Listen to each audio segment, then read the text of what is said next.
點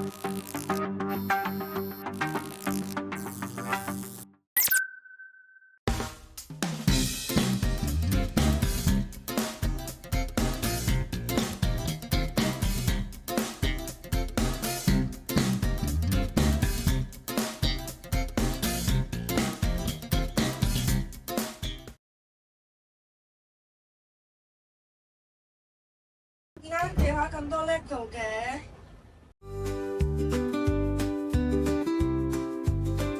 變成啦，係咪好型呢？黎冠希，我哋一陣間就嚟一場特務行動啦！呢把用 LEGO 組成嘅槍，放心，佢唔可以發射任何嘢，夠晒安全。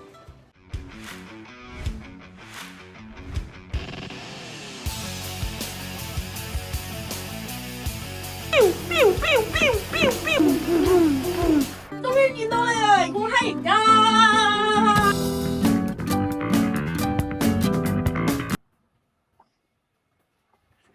頭先做乜同黎冠希玩到咁刺激啊？見到你額頭都撞傷咗喎，可唔可以話俾我聽你話嗰把 LEGO 槍嘅事啊？其實嗰把 LEGO 槍只係我想同黎冠希玩角色扮演，冇諗過會出意外㗎。之前交換禮物嘅時候收到呢個光碟，但包裝寫住18歲以下人士唔可以睇㗎喎。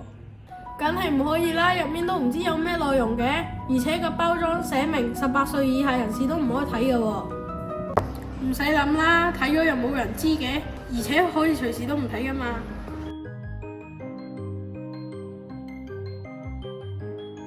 原來係咁，你哋講嘅影片就係香港由涉及不雅物品管制條例嘅第2類不雅影片。其實呢個影片係唔可以俾小朋友收睇嘅。呢個係咩條例嚟㗎？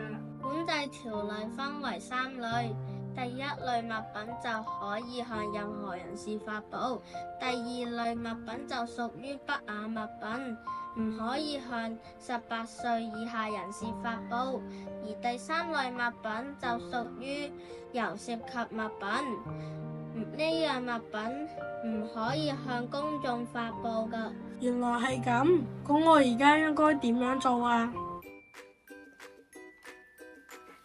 鍾瑞佩，你把 LEGO 槍係咪已經退咗役啦？而家見你砌緊 LEGO 嘅。